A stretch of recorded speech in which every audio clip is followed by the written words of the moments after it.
Reka nongere muri ikaze wowe dukurikiye muri kano kanya aho tugiye kugaruka tuvuga kuri Pi Wallet ndetse n'ama transactions yo muri Pi Network tubisobanura neza ku buryo uwo ari we wese n'uwaba ari umutangizi muri bino bintu bya Pi Network abasha kumva icyo dushatse kuvuga, ari nayo ntego n'ubundi ya zino video turi gukora muri iyi minsi kugira ngo tubashe guhugurana dufashanye kuri runo rugendo rwa Pi Network. Bahaye ikaze rero muri kino kiganiro kugira ngo turebere hamwe Pi Network Wallet ndetse n'uburyo ama transaction akorwa. Niba uri mushya kuri Pi Network cyangwa ushaka kumva neza no gusobanukirwa uburyo Pi Coins y'ama transaction akorwa n'ama wallet, muhaye ikaze iyi video, ni byiza ko wayireba. Nkuko bisanzwe turatangira twibaza kubera iki wallet ari ngombwa, wallet zikenewe miki.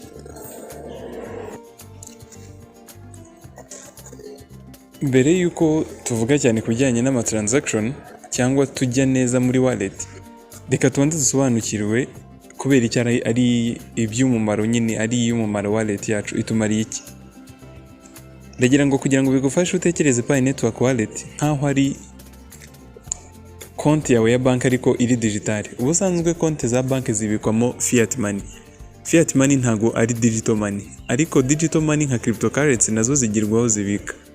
Aho zibikwa rero niho bita muri crypto wallet, ari nayo mpamvu na wallet ya Pi Network bayita Pi Network Wallet, ubwo ni nka banki ariko iri digital.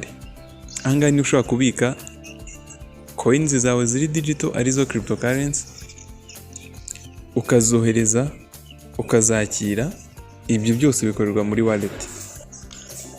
Kumva ko uburyo bikora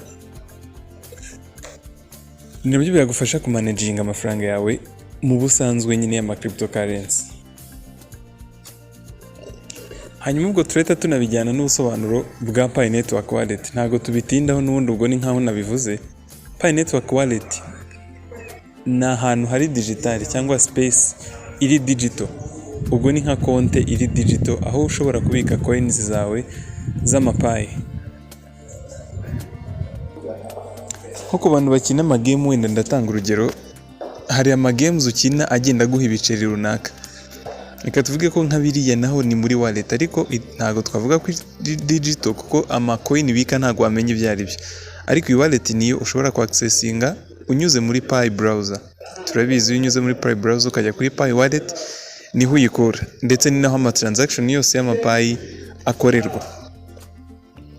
Hanyuma tumaze kumva Pi Wallet, Pi Network Wallet, reka tujye kuri receiving Pi Coins. Ukwakira ama coins ya Pi bigenda bite? Niba umuntu akeneye kukoherereza ama coins ya Pi, azakenera wallet address yawe. Hari abantu bakunda kwitiranya wallet address na passphrase. Wallet passphrase ni ariya magambo ufunguza wallet, ni nk'imfunguzo. Hanyuma wallet address ni address ushobora guha umuntu kugira ngo akohererezeho Pi.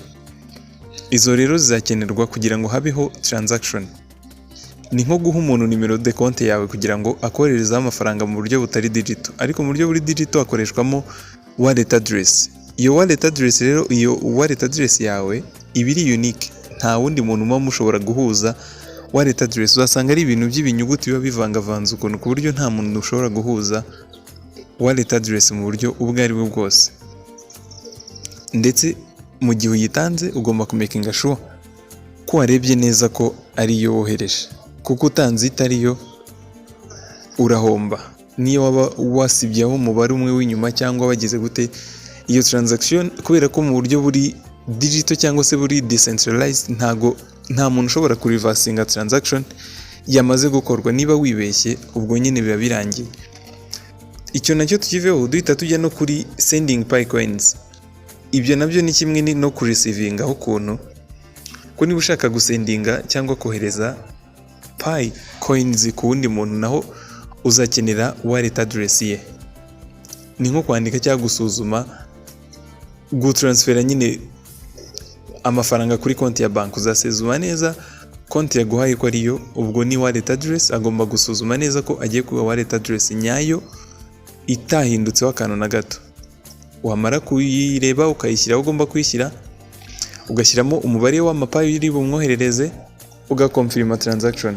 Ibyo nko ku bantu bari kugurisha Pis muri iyi minsi bari kugenda bahura nabyo cyane, nkomeza no kubagira inama yo kutazigurisha, usibye ko wenda nanone nta kwanga kubyumva.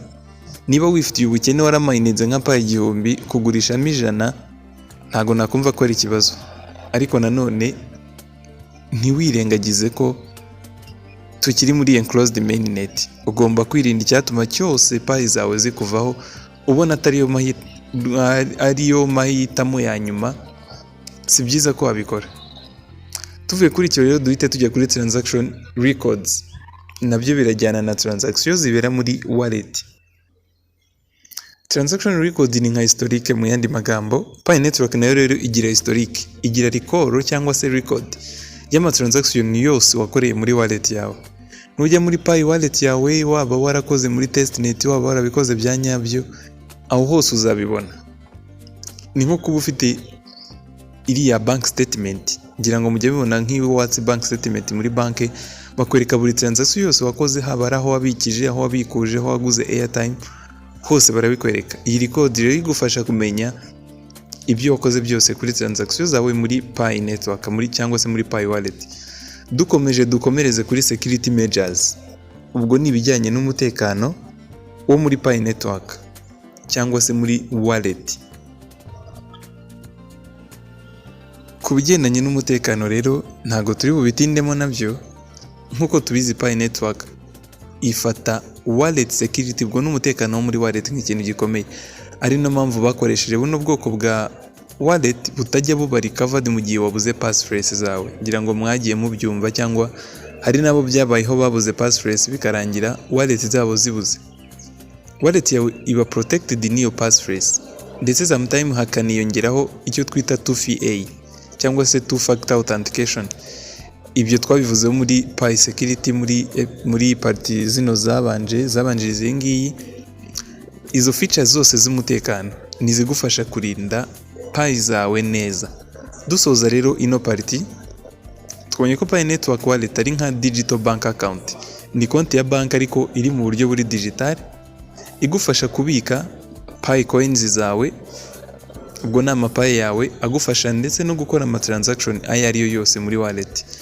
Ushobora kwakira Pi cyangwa se ukazisendinga ku bantu ukoresheje wallet address. Ufite kugicunga neza transaction wakoze cyangwa se records zawe kugira ngo urebe neza niba ntaho wibeshye cyangwa se urebe niba nta kosa wakoze. Aha rero yari nk'incamake dusoza. Byari ibyo ngibyo kuri no party y'uyu munsi.